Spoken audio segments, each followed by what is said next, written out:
Oh no, fear is everything.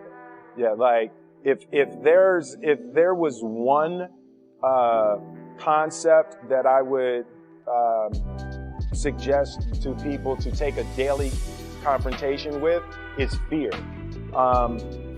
The problem with fear is that it lies, right? So fear tells you, hey, you know, if you say that to that girl, she's gonna know she has you, you know, and she'll never really be attracted to you if she knows how much you attracted to her. Don't say that. No, how we get her is when she walks by, ignore her. You know, it's like pop it on your shoulder. Fear tells you dumb shit like that, right? You know, so yeah, for me, the daily confrontation with fear has become a real practice for me since about three years ago. I went skydiving in Dubai. Right? And skydiving is a really interesting confront with fear, right? So what happens is you go out the night before and you take a drink with your friends and somebody says, yeah, we should go skydiving tomorrow. And you go, yeah, we'll go skydiving tomorrow. Yeah. And you go home by yourself. You're like,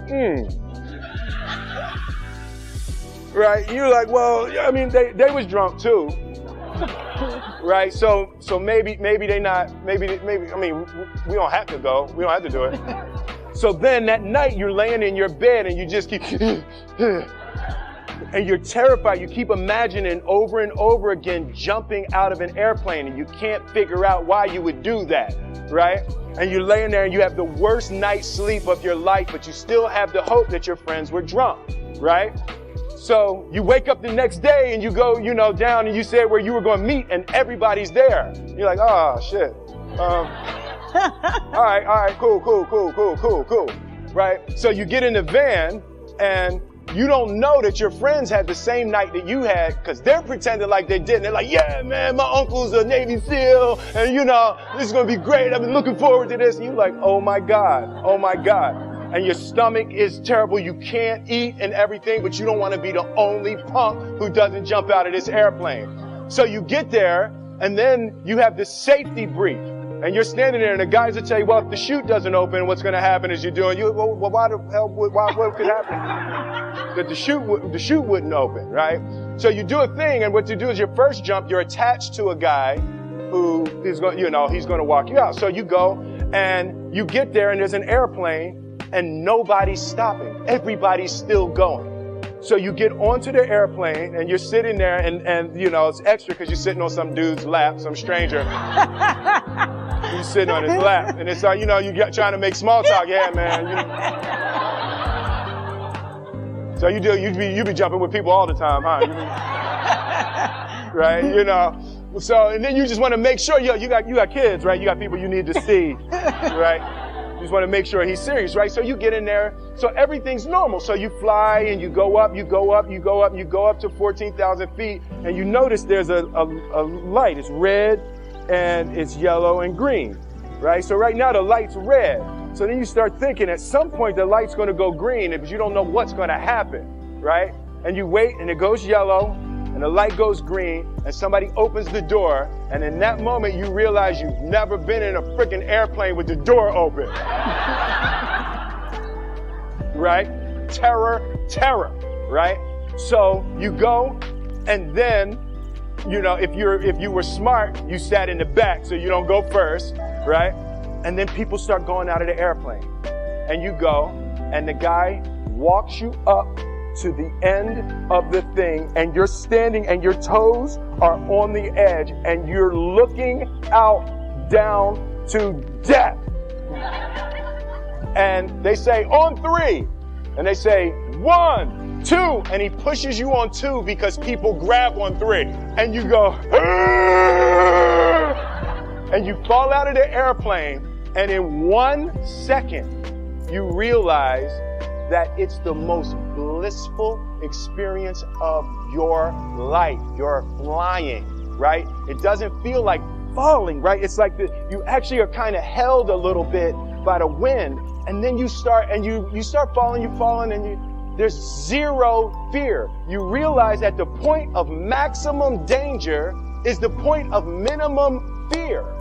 It's bliss. It's bliss. And you're flying and you're doing that. And then 20 seconds, 25 seconds, 40 seconds, and you have enough time to just kind of be like, oh, shit, that's that building. I saw like that one.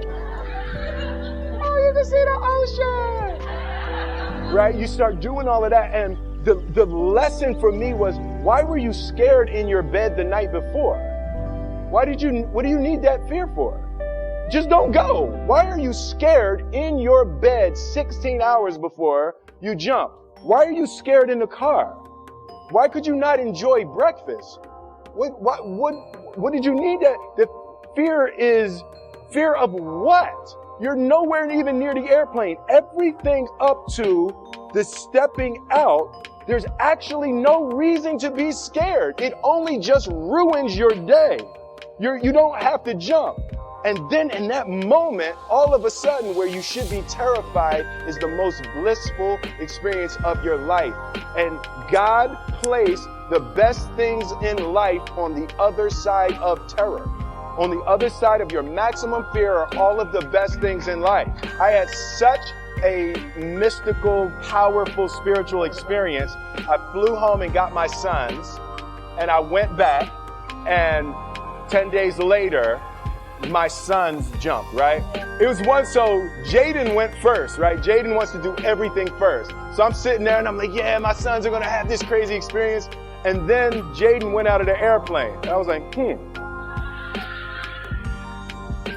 my oldest son, Trey, goes up and he goes out of the airplane. And I was like, this could potentially be the worst display of African-American parenting in history. Right. I was like, both my sons just fell out of an airplane. Jump. Right? Jump. Right. Because I told them to. But again, the fear again. I was like, oh my God. So I told the dude, I was like, listen, I want to see them go out, but I also want to see them land. And he's like, no, it's cool. So this time we went out and we did the straight bullet, and I just went straight down past them. The bullet straight past, pulled the chute, late landed, and then videoed them coming down. But it was like they had the same thing, the same experience with the fear. But that I'm telling you, the confrontation with fear is an absolute magical way of facing the things we have to do in this life. You know, forget security, live for experience.